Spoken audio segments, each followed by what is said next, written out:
The UK consumes more alcohol per person than any other country in Europe? Well, that's false.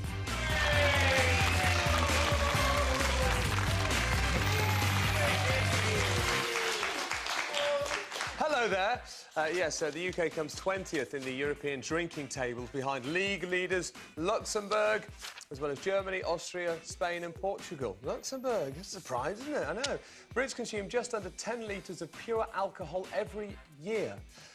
We'll talk more about that shortly. Welcome back to The Right Stuff. I'm Richard Bacon. Along for the ride are Yasmin Alibi Brown, Matt Baker and Imogen Bailey. OK, but first, are we obsessed with TVs, cars and beer? Jamie Oliver reckons we are.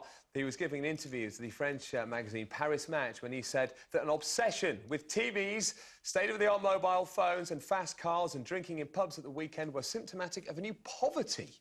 It's not just the English he singled out for criticism. He labelled the Scots even bigger drinkers.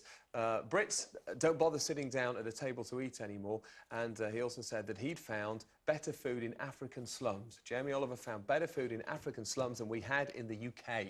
Home cooking apparently lacks heart and is too bland for Jamie Oliver. Is he right? Do Brits, especially the English, drink too much to savour good food? It seems a bit rich to make that criticism to a French magazine, especially as the French drink 10% more booze per person than us Brits every year.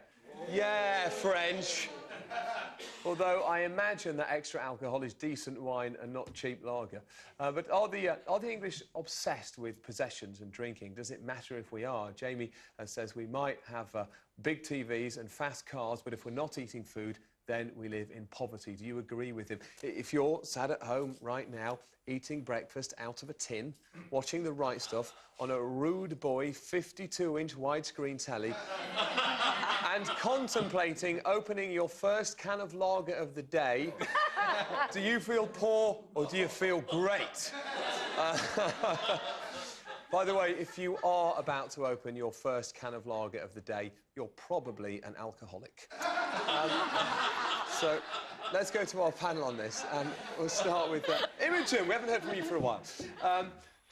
What is your perception of the English in well, particular? of course, my perception is going to be an Australian opinion, so yeah.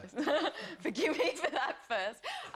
But look, I think Jamie Oliver is really interesting. I think he's a very clever man, and I think that some of the things that he actually says he does have a point, because we could do a test right now. We could give your audience, we could put a healthy meal in front of them, a television or a mobile phone, and I can guarantee you most of them are going to pick the thing that's going to be there longer, which is not the food. But I think he's Is the situation different in Australia then? Are we more obsessed with possessions?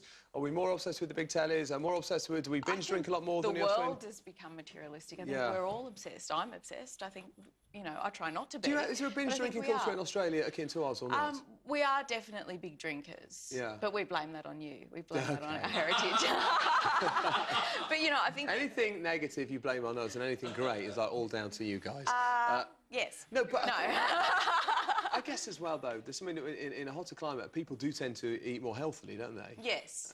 And I think we have access, we're very lucky that we do have access to fantastic fruit and vegetables. I think the thing I find when I'm here is when I go and buy fruit and vegetables is a lot of it has been imported, and to me it tastes like water. It doesn't taste like real... Yeah, quite. Yeah, I'm sorry. No, I know exactly what you mean. Yasmin, on this point, Jamie Oliver being a bit provocative with his reference to African slums, you might be onto something. You could imagine the people eat a lot of... when they eat fresh food. You know, Jamie really irritates me more and more these days. He really irritates me because, let's look at his own lifestyle. His parents own a pub, or did, OK? He advertises a supermarket which sells awful pre-packaged foods, which is what most Britons are addicted to. The sort of rubbish he's talking about may have been bought from his supermarket. Yeah, materialism. Well, I'm sorry, Jamie, don't lecture us on materialism. Let's look at your income. So all of that irritates me. Where he's right... That's slightly different to materialism. No, he's talking about wanting things. His lifestyle is extraordinary. Does he flaunt his wealth? I hadn't noticed that. Is he vulgar with his wealth? Is he? Well, he lives the big, good life. He doesn't live a simple life, does he? I think the great thing about it... We believe the stuff we watch on television. But where he is right is about the drink. And I think that is a separate and a very important problem that we need to all be dealing with. Actually, the Australians near where I live, there's a pub, an Australian pub, and I've never seen drunks like I see there on Friday and Saturday nights. Sorry, mate. Oh, God, the red bag. The red bag. But, you know, to say that in the slums of South Africa, where they have hardly anything, yes, they cook their own But it'll be food. fresher. That's what he's saying. It's Matt, insulting to them. I think, and you'll probably agree with me here on our former days on Blue Peter, that you've sat in a little tent somewhere with a family in the middle of, you know, some mountainous range in the middle of nowhere. And the thing is, that experience of food, it's a family thing. You know, everybody gets involved. You know, they all cook and this, that. And that's the wonderful thing about the meal. And often do you know what I mean? caught their own food as well. Yeah, of course. And it's, you know, and then you look at it now with all of the materialistic stuff that's coming in. I think the point is that, you know, we're getting lost about the idea of what it's about to sit with a family and enjoy a meal and this, that, and the other. And God, this is Mr. Nostalgia here, isn't it? I know, but he's got a point. 80% of families do not sit down to dinner anymore around a table. Now, that's an amazing statistic, isn't it? 80%. We also work the longest hours in Europe. All right, let me go to let's get one quick call on this. Pollyanna, who we got? We've got Liz on line 1. OK, hello, Liz. Good morning to you. Good morning. Good morning, panel. Hello. Morning. Say hello, Liz. Hello. OK, Good Liz, morning. Liz, what do you think? Well, I was sort of thinking about this. I'm an older person, and I sort of feel that the young ones today, I know they have the fast cars, the TVs, you know, the mobiles. They know how to work those. They know how to drink the beer, but they don't know how to cook the food. You see, they go in a supermarket, they fill the trolley with tinnies and all this thing. They walk around and think, now, what can I cook? Oh, a beef burger. We know how to do that. And I do feel that, actually, the young ones today, I feel sorry, they don't get the correct tuition, you know, with schools and the parents. This is how it goes on.